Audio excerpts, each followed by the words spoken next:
Welcome to Fall Rise Give, a space where we invite you to dig into the real cause of your suffering, looking at opportunities for growth with a change in your beliefs, thoughts, and actions so you can be your true self and be inspired. Join us as we explore life's ups and downs and navigate the twists and turns, sharing stories of resilience, hope, and the transformative power of giving back. Whether you're looking for a change, in recovery, or simply seeking inspiration, this podcast is your go-to for candid conversations, raw emotions, and a whole lot of heart. Tune in and discover how to fall, rise, and give back on life's extraordinary journey. Welcome to another edition of Fall, Rise, Give. Turn struggles into opportunities by being your true self and help others. How you doing? I'm bartender Bob. That's Kumar. We've got a special guest this week, Corey. First of all, before we start anything, it's the new year here in a couple of days. Just wanted to say I hope you guys had a good Christmas and Happy New Year to you both. Yeah, thank you so much. Glad to be here. Yeah, glad to be here as well. Christmas was great. New Year's, super excited about 25. Me too, man. 25 is gonna be our year. What do you think, Corey? How about you? Yeah, I say that every year, man. So any year that I can spend sober, any day that I can spend sober is a win. So we're just gonna go day by day, 2025, and try to be the best version of ourselves that we can be. That's great. So Corey, who is Corey Warren? Man, what a loaded question. I would have told you 15 years ago, I was just your average Joe. Growing up, it was all sports and friends, and it was just a very normal life. I always tell people I didn't come from some like broken family or it was just, I had a great upbringing. A lot of times we get this like idea that alcoholics, drug addicts come from like broken homes and all this stuff. And I didn't. I came from a great family. I had a great upbringing, involved in a lot of different things, had a ton of friends. And then for whatever reason, into my late teens, my whole world just started sliding downhill. So why? Why did that happen? Well, I'm definitely not a therapist. I don't know the root cause for everything, but I can take some stabs in the dark here, I suppose. I tell a lot of students, I talk to students all over the state of Michigan, and I tell them I had everything from the outside looking in, man. Like you'd have thought I really have everything together, a perfect life, but I was really missing the ability to love myself. And I know that sounds really cliche. A lot of students will laugh about that because it's a sensitive subject. I mean, to love you, like, how do you not love yourself? How do you love yourself? I'll laugh with my buddy because I don't want anybody to know that I actually deal with that same thing.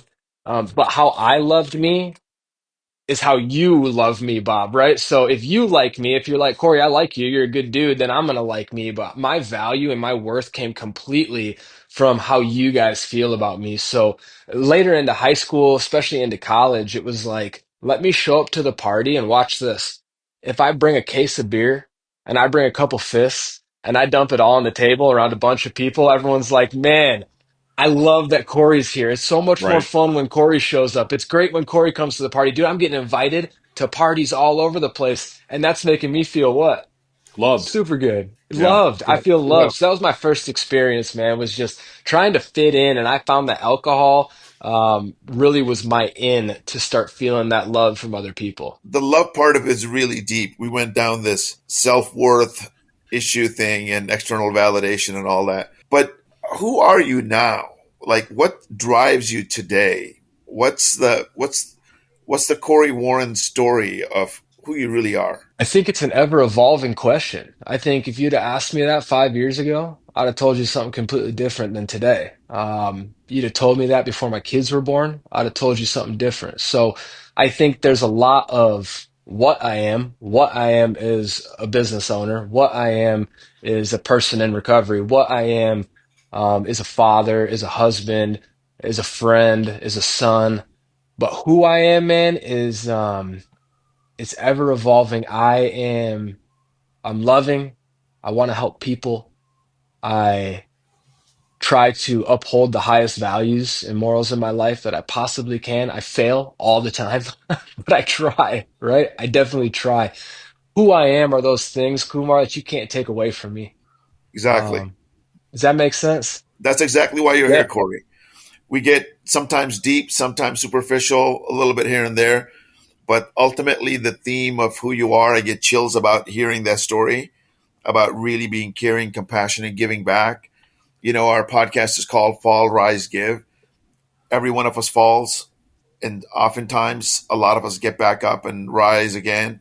And when we start giving that loving, centered self ourselves, that becomes who we really want to be. That's the true Yeah, joy. That's the true joy in life. So refreshing to hear that right for away. sure. But yeah, Well, and it's interesting that you say that because I have I don't know if you guys went out to my website, but in 2000 and I'm gonna mess this up, 14, maybe 2015, I think it was 2014 in June, we started a nonprofit and we opened up recovery houses all over Lansing, Michigan. And the recovery houses are open today. We serve over 70 people, and the name of them is Rise. No. awesome. I had no idea. Yeah. So interesting. Yeah, yeah, very cool. Corey, let's talk a little bit about some of your reels that you post up on Facebook. I know that that's kind of what drew me in, because I'm going through reels and looking at stuff, and all of a sudden there's this guy dumping booze into the sink, and he's got all of a sudden he's got a bunch of 6 packs of soda here, and then it's a 6 pack of beer, and so how do you come up with the ideas for your reels and for some of your social media? Man, it just happens kind of all over the place. That one video that you referenced when we were chatting before this with the Coke and then the beer, the pills compared to the beer, like that comparison of what society views as normal versus unnormal. I just dropped my buddy off to get his car worked on, and I was driving home for the day just to spend the night with my family. And that video just boom, it just hit me like in the in the car ride home. And I called my buddy and I was like, dude, come over to my house. I got to shoot this video. I got an awesome idea. I think it's really going to resonate with people. So that, I mean, it just comes from there. I've watched other people and I kind of get ideas from what they got going on, messages that they're trying to portray. But ultimately, what I want to do more than anything is just normalize sobriety and be able to help people understand that, alcohol is the only poison that you have to explain why you don't drink it. And I think that's so messed up. I want people to feel more comfortable with being sober. I think we live in a society right now that is more, they use the word sober curious, but you have a lot of health nuts right now. Fitness is huge. I mean, all this stuff is just expanding and blowing up. We're more worried about our health, what we're consuming in our bodies, but yet we can go to the gym 5 days a week and eat rice and chicken for 5 days a week and then still go and get blackout drunk on a Saturday. And it's very equivalent Right. to me working out all week, eating super good all week, and then eating 10 cheeseburgers on a Saturday. But we don't see it like that because if I was to work out all week and then be like, all right, guys, let's go to Mickey D's, we're about to hammer out these double cheeseburgers, they're going to be like, dude, why would we do that? We would just lose everything we worked for all week. But if I do that with booze, they're like, yeah, it's a great time. Let's do it. And I'm like, that's so messed up, you know? Which could be my next video. Matter of fact, that's not a bad one. You ask me where I get my video ideas right there. So I got to ask a question about normalizing alcohol and sobriety. Before I started doing this podcast with Kumar about a year ago, it wasn't normalized for me. I mean, being a bartender, I see it, and then when somebody says I'll take a soda or I'll take a seltzer water or something instead of a beer or a drink, people kind of do the quick head, like, what the hell's going on? Why are you doing that? But since I started doing Right. this podcast, it's changed my outlook as a bartender and as a person to see that it is a normal thing. How do we go about normalizing the lack of alcohol or the sobriety life compared to somebody that's at a bar going to there to drink? Is that even a possibility? Yeah, I think it is. I think it's going to come with a lot of time and it's going to come with awareness. I think the more people that speak up about it, the more people feel comfortable not drinking. And so I just think that the more awareness, what you guys are doing with this podcast, I mean, that's how we do it. That's how we normalize sobriety. That's how people feel comfortable to not drink.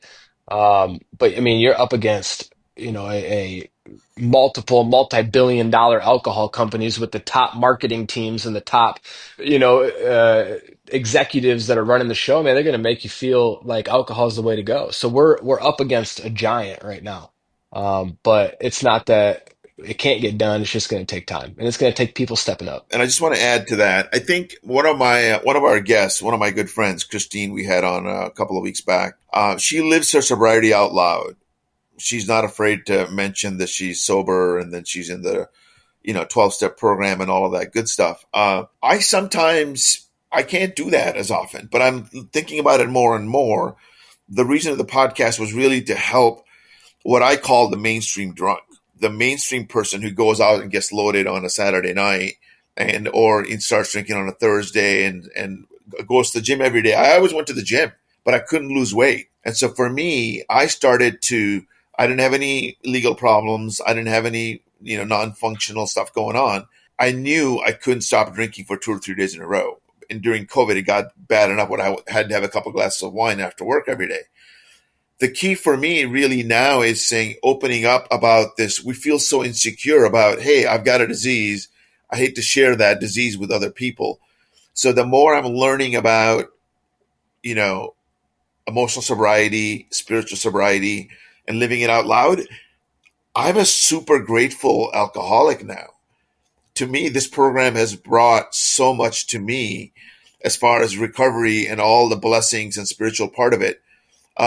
It's been incredible. And so that's why I'm starting to live it out loud myself and not hide it. I think that's part of what we have to do, is to not hide it, show that, hey, we are grateful recovering alcoholics and there's nothing wrong with me in that way. It actually becomes an asset. So yeah. Let me ask you something, Kumar. I'm going to ask you something on the heels of that. Number one, why did you feel like you couldn't live it out loud? Because I was too insecure. I believed that is something wrong with me that I don't want to share with other people. I wasn't strong enough to show people my weakness. I think in society works. Because if you shared it with them, what would they think about you? Now I know that vulnerability and showing vulnerability is actually a sign of confidence. But back then, I always wanted to put together this front that I've got my shit together. I'm an entrepreneur. I'm a tech exec, whatever. And then I didn't want to show any weakness. Now I can simply say to other people saying, hey, it's something that is the greatest gift to me because it's something that I couldn't control. And now I surrender to a higher power. And now I have all these great tools that I've learned. So now I'm able to come out. But before, it's all about insecurity. We're so insecure in so many ways. That's about the only way I can explain it. Does that make sense? Yeah, and isn't it interesting that I want the world to know that I have my shit together? That was what you said. Yeah. That's why I don't want anybody to know I have this problem with alcohol, because I want the world to feel like I have my shit together. And in order to make the world feel like I have my shit together, I have to go drink poison. That's messed up, right? I have to go drink something that impairs my judgment, that makes me act stupid, that makes me not be the best version of myself, that's harmful to my body, that's all these different things, because I have to prove to you that I have my shit together, which, in my opinion, Kumar, should be, I don't drink because I want to be the best father, I want to be the best husband, I want to be the best employer, I want to be the best friend, I want to be the best son. So I do not choose to drink because I don't want to lose my focus, my control, so that I could be the best version, because that, to me, is having your shit together. But that's not what society thinks. They think if you don't Exactly. ingest poison, you don't have your shit together. It's so messed up. I totally agree, 100%. I think society is so messed up in so many ways. Oh, Yeah, we yeah. put together this persona of who we're supposed to be, and social media feeds into that. But not all of it, right? There's enough people out there like yourself, like us, even superstars. Bradley Mhm. Cooper goes out on 60 Minutes and tells Barbara Walters that, hey, he hasn't drank for 20 years. I had no idea. Bradley Cooper was, I thought, this total partier guy. And I had no idea that this super successful Mr. Macho male actor was out there not drinking. And so Mhm. there's enough examples out there. And that's the message that we want to be able to say, hey, it's okay not to take a drink. It's okay. And it's actually not okay, but it's amazing life that we lead as sober people. Even the Mhm. mainstream drinkers who can handle it, they're still putting poison in. They're not losing the weight that they want to lose. They're not living the spiritual life. They're living a numb life, even though you're just drinking a couple days a week. It slows you down that much.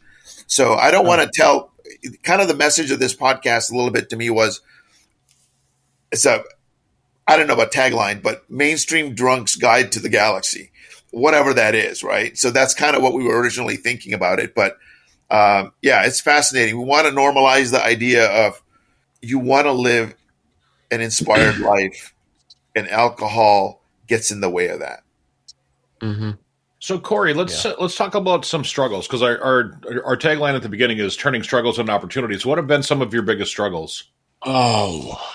Um, I think in the beginning of sobriety, one of the hardest things is when I am drinking, my life is surrounded by alcohol. And what I mean by that is where I go, who I hang out with, from morning to night, it's consumed at some capacity by alcohol. So my cup is so full with alcohol that when I got sober and I removed this constant out of my life, what do I gotta fill that with something, right? I have to fill that void with something. And I'm not at a point coming off of a bender that I'm ready to turn to God to fill that. I'm not ready to turn to anything. I need something exterior, something external to fill that void quickly. And so I think one of my biggest challenges when because I got sober young, I was 21 years old and 22, I'm sorry. And how am I gonna have fun, man? Like, what is life? My life's over because I'm getting sober. Because all the fun I was having, alcohol was at the middle of all of that. And so I remember I was sitting in an AA meeting. I know AA is not for everybody. I don't think there's a cookie cutter way to do this, but I went to AA right away. And I had all these old guys. I was 22 years old, and I had a bunch of old guys come up to me after the meeting, and they said, "Corey, you want to go bowling with us?" And I was like, no, I don't I'm want 22, man. to. I I don't don't want to even go like, bowling. I don't want to bowl when I'm drunk, let alone bowl with a bunch of old dudes when I'm sober. Like, that doesn't sound fun at all. But what I didn't want to do more than that is drink. So I didn't want to go bowling, but what I really didn't want to do is drink. So I said yes for whatever reason. Um, I said yes and I went bowling. And wouldn't you know that I laughed and I smiled and I used the bumpers because I suck. But I had a little bit of fun doing it. Not a ton. It wasn't like, when are we going bowling again? I still don't like bowling. But I had a little bit of fun, and that was my first glimpse of like, wait, maybe I can have fun sober. So what I did, Bob, is I started to kind of venture out and figure out what does Corey like to do. Uh huh. I didn't know what I like to do.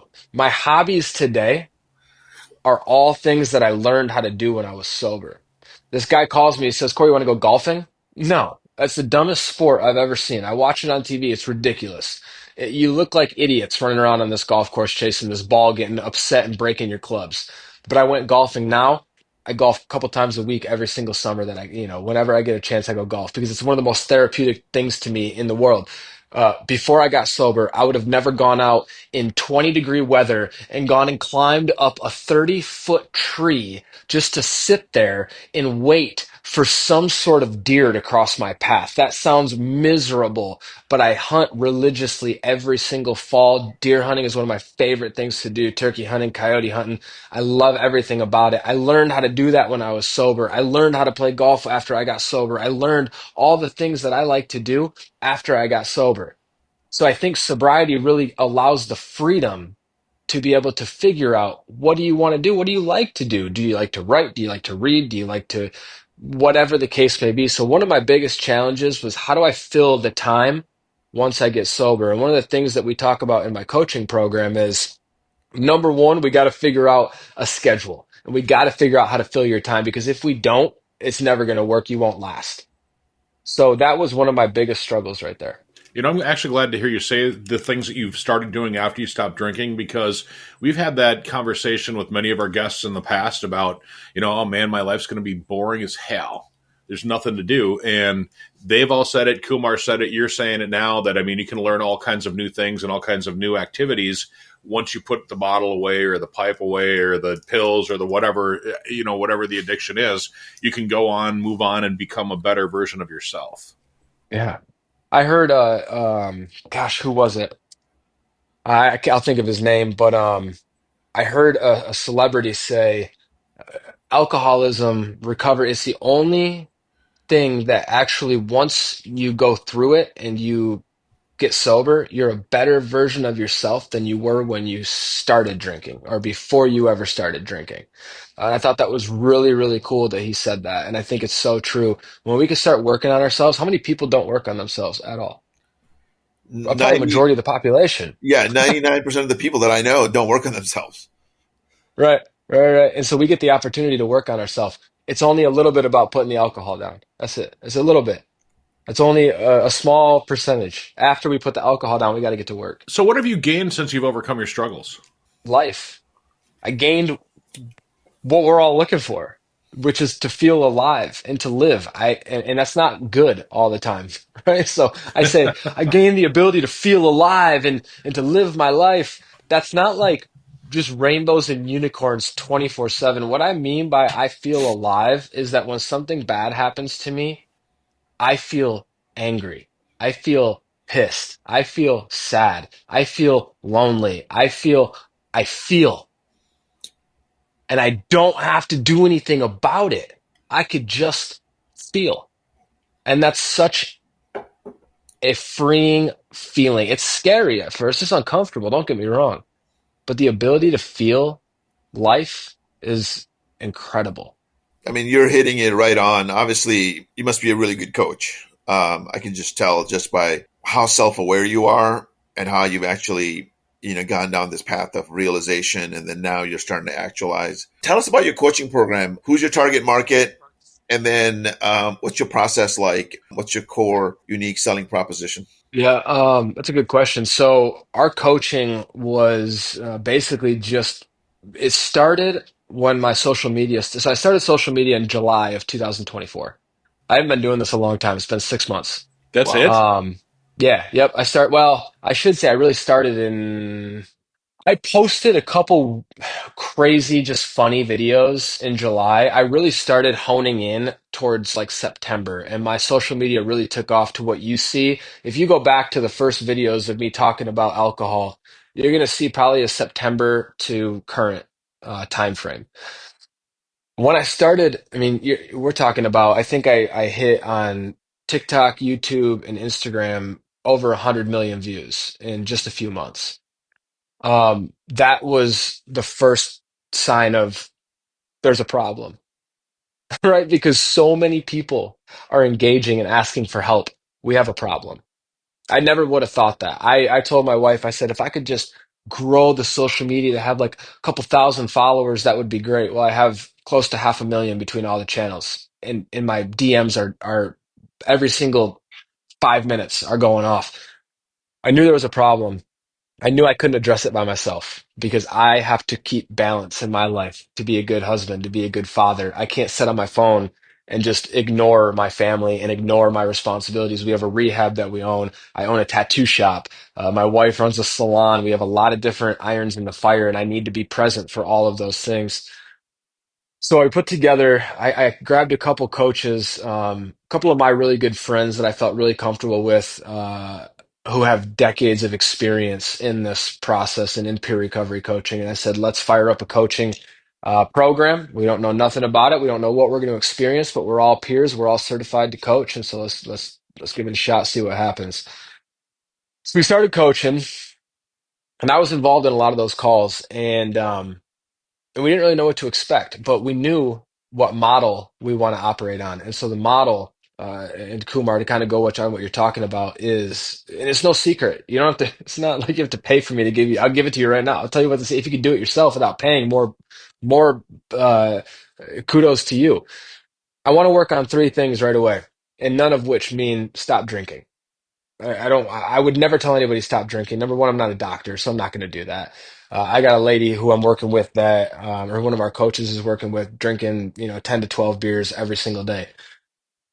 As far as I'm concerned, get with your primary care doctor and figure out what he wants to do about that. If you have a goal of stopping the drinking, but what I'm going to do is I'm going to start to affect that drinking because I'm going to start putting things in place in your life that are going to intrude on your drinking time.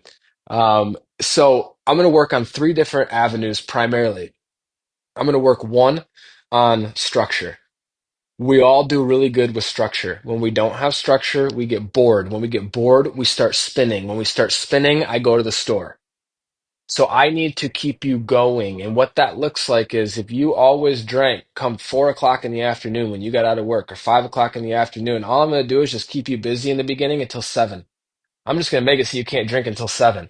And then the following week, I'm going to keep you busy till 8. And then all of a sudden, I'm going to keep you busy so long that you can't drink because you don't have time to drink. Does that make sense? But I'm Yep. going to keep you busy with things that you really enjoy.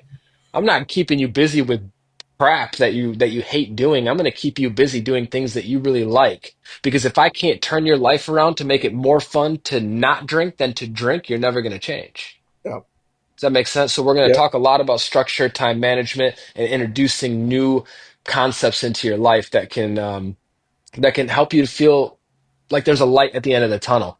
Number Yep. two, big. We're going to talk about social support. We're going to talk about what your support system looks like. Coaching is not going to be it. I live in Michigan. They might be in California. I can't be there for you 24/7, but you're going to need to figure it out. So we're going to test the waters. We're going to go to I had a guy from Canada say, I hate going to AA. I don't ever want to do it. I said, okay, have you been? Well, no, but everything I hear, it sucks. Okay. I So hate people like that. Oh. what I'm going to do is, and one of my coaches said, go to 3 meetings and report back to me. So the guy went to 3 meetings. First meeting sucked. Second meeting, it was all right. Third meeting, I kind of got a lot out of it. I kind of enjoyed it. Okay, so now the next week, I want you to share in one of those 3 meetings. Once you know, gosh, that really helped. That's actually kind of cool. They all understand me and I understand them. It's weird. I get it. Right? So we're going to start introducing, it might not be AA. There's so many different avenues for Yeah. support, but we're going to start to introduce what support looks like in your life so that you have somebody to turn to. My buddy always says, if I hang out with 4 idiots, I'm number 5. If I Yeah. hang out with 4 drunks, I'm number 5. If I hang out with 4 sober people, I'm number 5. Mm-hmm. So I got to find sober people that have gone through what I'm going through that can help me in the process because your coach can't be there for you 24/7. And then the last thing, it sounds really superficial, but there's a lot of value in it, is we're going to start to understand financial freedom from a very early on point. Because one of the most difficult things is how do I support housing, food, my drinks, this, my car payment, insurance, phone bill, blah, blah, blah. It gets overwhelming. I get stressed out. What do I do when I get overwhelmed and stressed out? I drink. Yeah. So if I could focus on getting your time worked out, finding you some support, and figuring out a little bit of financial freedom for you, we got a lot of work still to do, but that's a damn good start. Mm-hmm. That's something that you can sit back, go to bed, and feel like, okay, I can see how this might be beneficial. So you started doing social media in July, so that's only 6 months ago.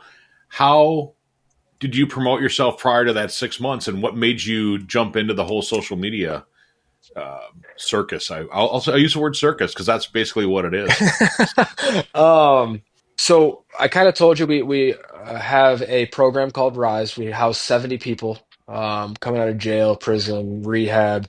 And that's been kind of my life for a long time. We have peer recovery coaches. But on top of that, we travel all over the state of Michigan and present to thousands and thousands of students. And so my big thing is um, we can always help you after you've drank too much, gone to rehab, gone to jail, screwed your life up. But what I really like to do is help you to not do any of that in the first place. I think prevention is a massively missed target. There's so much targeted on what happens after you screw your life up. I'd like to focus more attention on how not to screw your life up to begin with. So I really take out in a program called Straight Talk, and we go all over, talk to thousands of students. So I stay pretty busy doing that, doing this, engaged in the recovery community, different speaking engagements, and so on and so forth. But I knew that social media was huge. I knew that there was a big market for a voice. I wanted to figure out my big question, Bob, was how does my message reach the most amount of people the quickest? Well, that's a no-brainer. That's social media. So I got on social media and I started talking, and the rest is history. We've gone on social media as well, and we haven't had the results that you have. And that's okay. It is what it is, right? We'll get our opportunity. One of the things that I talk about.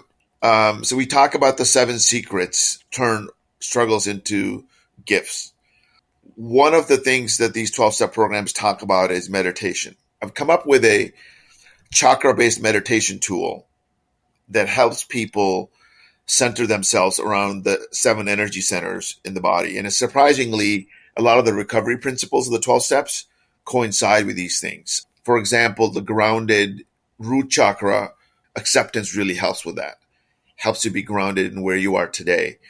The 7th chakra is all around abundance, opening yourself up to abundance and gratefulness. Gratefulness really opens up. Once you're grateful, you realize how abundant your life is, and you work down the heart chakra is all about how do you open that up? You really open that up by forgiving yourself and forgiving others. Is there anything that you want to enhance in your life? Anything that's sticking out that are like, hey, I really wish I could do X, Y, Z, or I could be more so here and there? Because obviously none of us are perfect. We're all working around something. I think the biggest struggle is always going to be, how do I find balance? How do I make time for me, for my family, when also trying to run in so many different directions? Because the directions that we're running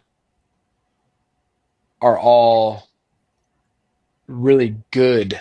They're benefiting humanity, they're helping people. And so it's hard to run away from that. But at some capacity, you got to be selfish. And so I think something that I'll always be working on is how to set healthy boundaries to make sure that I stay the best version of me, that I'm taking care of myself, as well as trying to help everybody else. I get a lot of messages that say, well, I knew you were never going to, you were never going to message me back. I knew this was just a publicity stunt. You actually don't really care about helping people because I didn't message them back. And I understand that. I'm not mad at them for saying that. In fact, it hurts my heart because I wish that I could answer everybody, but I don't have the ability to do that. And I'm not going to put an unrealistic expectation on it. I will do my best always to be able to give them avenues to be able to help, but I got to be realistic, and I need to be able to always put my family first because, as you know, you got kids. They Yeah. ain't going to stay Yeah. small forever. And I want to make sure that they know, yeah, dad helped some people, but dad was also there for me as much as he was there, if not more, for other people. What I don't want to do is leave my kids, but dad was always helping other people and never was there for me. Yeah. It's good to have Yeah. that. It's good to have that work-life balance. So, Corey, how do you want to be known? Somebody thinks about Corey, in the future and says, Corey Warren. How do you want them to know you or remember you? That's tough. I can my first initial reaction is I don't need anybody to remember me or know me. It isn't about me. And I know that sounds like very cliche, but that's how I feel. There's a very big faith component to that that I don't know that we need to get into right now, but it's not. I'm just here to help spread the message. I think that as long as people are getting the help that they need, and if my page and if I can be just a small percentage of the reason why somebody turned their life around, that's enough for me to hang my hat on. There's a lot worse positions I could be in. I could be working in a factory, and then coming home at night, beat, my back's hurting, but I'm not. I'm really grateful for the opportunity that I've been given. Um, but I hope that doesn't shoot down your question. I wish I could give you a better answer to that, but I don't really care about being remembered like that, Bob. I just want people um, to get help, however that looks.